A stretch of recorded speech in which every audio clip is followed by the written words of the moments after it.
Bonjour les amis, je vous l'avoue, je suis effondré, démoralisé, le moral dans les chaussettes.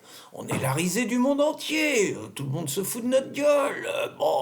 Déjà Macron, Choupinet au salon de l'agriculture, un fiasco complet.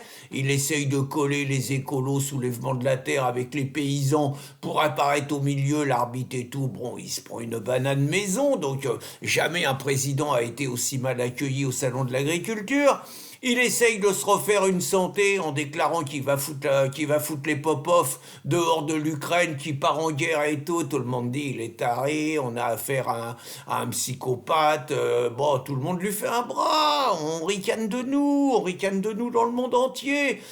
Il file 10 milliards, enfin on annonce que le Qatar va filer 10 milliards en France. En fait, c'est pour acheter nos brevets. Donc on vend le pays au Qatar.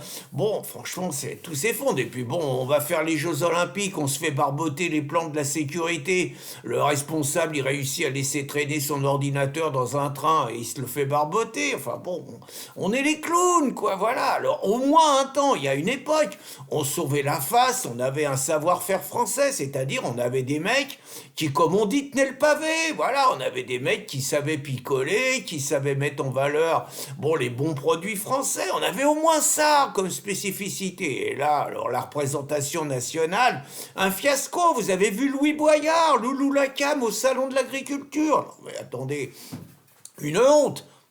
Une honte, le mec déjà il a montré à l'Assemblée nationale qu'il tenait pas le pavé, il va 2 fois au bar de l'Assemblée nationale, il revient torché, il hurle et tout, bon ça fait désordre quoi, voilà.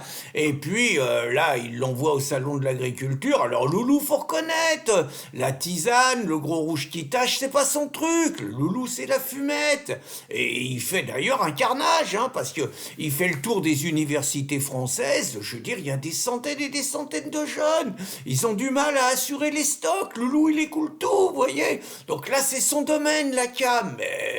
Mais la tisane, il sait pas. Puis bon, les mecs, ils doivent faire gaffe, quoi. Ils doivent lui mettre une bouteille de jus d'orange à côté qui déconne pas. Là, le mec, au bout de 2 verres, il arrive plus à aligner un mot. Regardez, il est devant des agriculteurs. Je vous ai mis l'image. Le mec, il est ivre-mort, quoi. Il a plus d'élocution.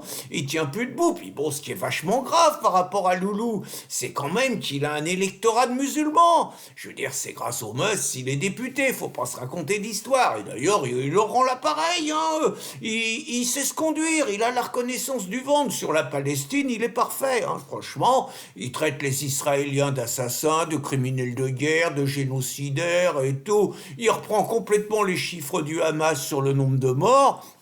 Il est correct, Loulou, mais bon, putain, le ramadan commence le 10 mars, qu'il pense à ses électeurs, qu'il ait un peu de cœur, qu'il ait de la solidarité, qu'il montre de la compassion vis-à-vis d'eux. Ils vont souffrir pendant un mois, les mecs. Ils vont prendre 6 kilos. Ah ouais, le ramadan, c'est ça, hein, c'est le seul jeûne où on grossit. Parce qu'on bouffe pas dans la journée, enfin, sauf en cachette, on boit pas dans la journée, sauf discrètement. Mais par contre, la nuit, on rattrape le truc. Et donc, déjà que Loulou, parce qu'il va faire ça avec ses potes, hein.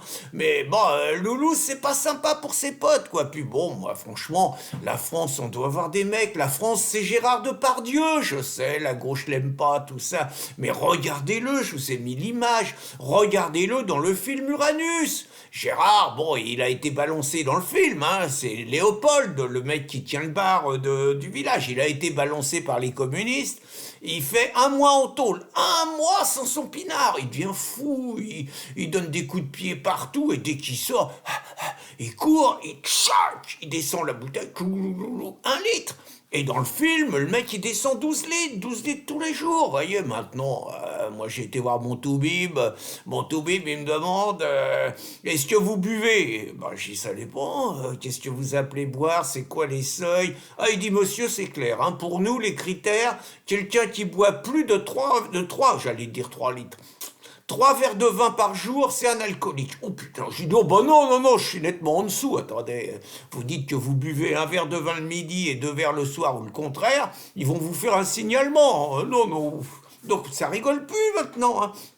Donc je reviens, la France c'est Depardieu, quoi, la France c'est ça. Un mec comme Chirac, il était pas mal. Bon, il nous a enflé toute sa vie, il a profité du système toute sa vie, il a fait semblant d'être copain des Français, il nous a trahis, il nous a vendus à l'Europe, il a fait tout le contraire de ce qu'il a dit, il a joué le mec de droite, vachement, c'était un radical socialiste, ok, tout ça, une pourriture, ok, mais au moins il donnait le change, au moins le mec il allait au salon de l'agriculture, il se descendait des Gorgeon et tout, il disait pas de conneries, il tenait debout, il avait du coffre, quoi. Vous voyez, c'est pas comme Sarkozy, alors là, vous voyez Sarkozy, il y a des images célèbres quand il a un entretien avec Poutine et qui revient, le mec il paraît complètement sonné. Bon, la légende voulait que Poutine il avait sorti la vodka et qu'il avait attaqué Nicolas à la vodka. Bon, il paraît que non, hein. Il paraît qu'en fait Poutine il a dit qu'il allait lui péter la gueule s'il continuait et le nain il est parti en courant, tout déstabilisé. Hein. Il paraît, bon, j'en sais rien, hein, c'est possible, hein, entre nous c'est possible. Mais donc Sarkozy, on a mis à l'Élysée un mec qui boit que de l'eau. C'est pas possible. Alors Choupinet, c'est pareil, Choupinet, il essaye de faire peuple. Alors, vous voyez, il descend dans les vestiaires de rugby. Allez hop, il est avec les mecs. Il descend une bière. Il essaye de faire du Depardieu, mais c'est avec une 25 centilitres, hein. C'est pas une 75, hein. Mais bon, il arrive à tenir le coup. Les mecs sont sympas. Ils l'applaudissent. Il est des nôtres. Bon, tout ça, ok, ok, ok. Mais bon, Choupinet, vous l'envoyez en Afrique. Les Africains, ils l'attaquent au tiponche. Ils l'attaquent au rhum. Choupinet, un verre, c'est terminé. Vous voyez des images, c'est accablant. Enfin, le mec, il représente la France, il est pratiquement torché, il est à la merci des Africains, il est là, il dit bonjour à tout le monde, mais enfin, il est ridicule, il nous humilie. On peut pas avoir un président de la République qui est torché au bout d'un verre, c'est pas possible, c'est plus la France, vous voyez, même ça part à volo. Et puis alors, je vous parle pas des insoumis, vous avez déjà vu Mélenchon descendre une bière, descendre du rouge, aimer la viande, aimer la nourriture, aimer ce qui fait la France, pas du tout. Mélenchon, à part le couscous, il n'y a rien d'autre qui lui plaît, quoi. Et donc, tous les espèces d'imams insoumis, bah, c'est pas des mecs qui aiment la France profonde, c'est pas des mecs qui aiment la bonne chair, c'est pas des mecs qui aiment la tisane, quoi. Voilà, c'est tout. Et Boyard, en plus, alors lui, Boyard, Loulou, Torché, voilà. Donc, vous comprenez que j'ai le moral dans les chaussons, quoi. Voilà, dans les chaussettes, on dit, je crois. Voilà l'image qu'il y a de la France, hein. Bon, bah écoutez, à midi, hein, parce que là on est le matin, à midi, je vais quand même me prendre un petit apéro avec mes petits-enfants quand même, parce que je les initie à l'apéro quand même, pour perpétuer des traditions que ces tocards et ces bons à rien sont pas capables de perpétuer. Bonne journée les amis.